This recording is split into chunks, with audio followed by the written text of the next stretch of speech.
So this is hands down one of the most disturbing stories to have come from streaming in a long time. Imagine tuning into a live stream thinking you're about to watch some crazy content to later find out that the guy you were watching was actually live. And just take a guess on what platform that this happened on. Before we get too deep into this, remember to subscribe so we can up those numbers! Jean Pormanove, a French streamer on Kick, was literally humiliated, abused, and pushed past his limits, all in front of thousands of viewers. And then, just during a marathon stream, never woke up. And the scariest part is this isn't a freak accident. This is the result of what people are calling trash streaming. Non, non, c'est ça. Ça.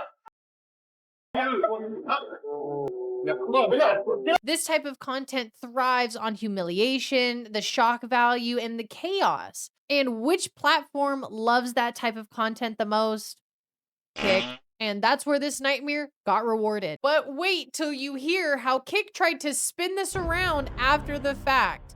It gets even worse. But let's back it up for a second. Who is Jean Pormanove? Jean was not some small-time streamer who was desperate for clout. This guy was a huge deal in France. His real name is Raphael Gravin. He is 46 years old. At one point in time, he was literally the biggest French streamer on Kick. Before Kick, he did TikTok skits and gaming streams. He had this high-energy, chaotic vibe that people just loved.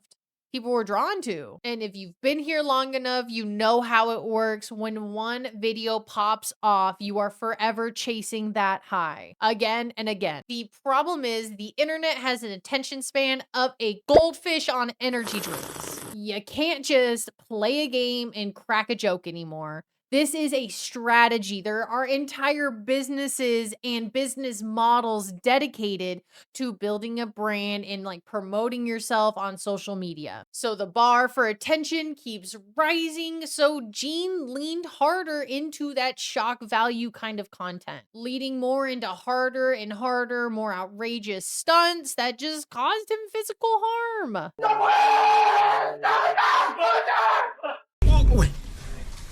Lâche-moi, attends.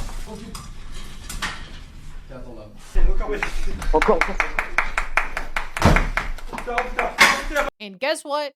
The internet soaked it up. The algorithm loved it. It was viral. This is where things get really dark. Jean basically fell into a corner on Kick called trash streaming. And if you've never heard of that before, let me explain. It's like the Jerry Springer show, but unscripted and 10 times more unhinged, but live. The content, very heavy on the content part, was literally Jean just being shouted at, humiliated, even physically abused for donations. Il est en train de faire le record. Regarde, putain! Ah! Lâche, putain, enculé! Lâche! Viewers would pay to make the situation worse, and Jean would just go along with it thinking that it was a part of the show. French journalists later described this as an abuse business, which is literally what this is exploitation packaged as entertainment. And the worst part, the numbers kept going up, which means the platform's algorithm saw this as a success. The more he suffered, the more that Kick pushed his streams. It's like the digital version of a blood sport. Now, fast forward, it is August 18th of 2025. Jean is doing another stream marathon. And when I say a marathon, I mean it. He has been live for over 280 hours straight. That is almost 2 weeks of streaming nonstop. By this point, reports said that he endured 10 days of hell. Sleep deprivation, physical assaults, being forced to ingest God knows what, and viewers thought this was all a part of the act. And then he went to sleep, and he never woke up. Thousands of people watching, thinking he was just passed out. Hours went by before anyone realized that he was dead. You are about to see something that you might find disturbing. Please skip ahead 12 seconds.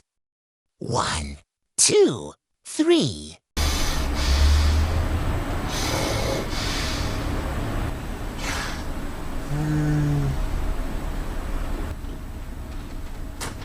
Super.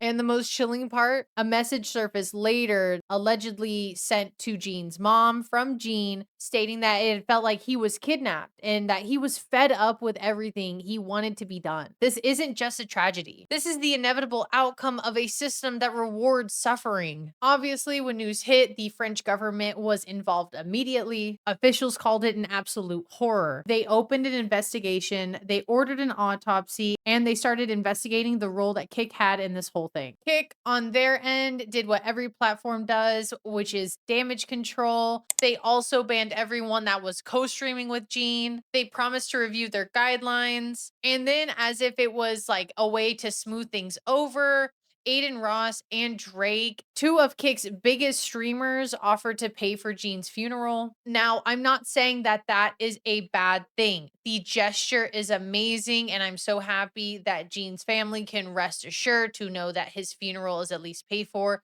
It is the bare minimum that Kik can do because it should have never gotten this far in the first place. Over on Reddit and X, people were furious. Some were saying this is the final form of grind culture. Like, this is what happens when the internet turns suffering into entertainment, into profit. Others are blaming Kik directly, asking why there was no moderation, no staff, no nothing, no fuck you. I called for help twice, and not a fuck you, what do you need, or nothing.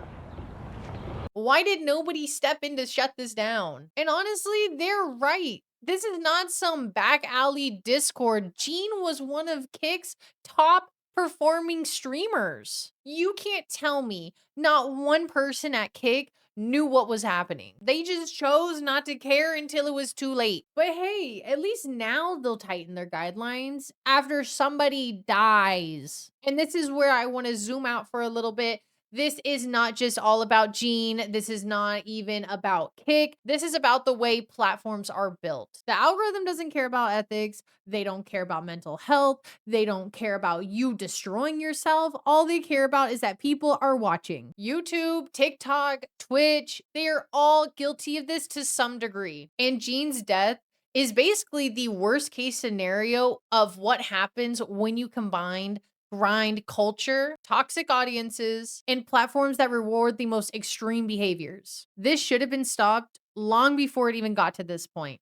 But the sad truth is, as long as suffering continues to get clicks, there are people that are going to try it. And the platforms won't do anything until another headline forces them to. Jean's story just isn't a tragedy, it is a warning. A warning about what happens when platforms turn a blind eye, where audiences cheer on exploitation, and where creators feel like their only option is to push themselves past their limits. But let me ask you this, where do we draw the line? Should platforms have hard cuts on stream lengths? Should the platforms intervene when they see a creator is clearly being abused? Or is this just the inevitable dark side of streaming? Drop your thoughts in the comments, and if you've made it this far into the video, please subscribe. If you're not subscribed, subscribe. Please subscribe.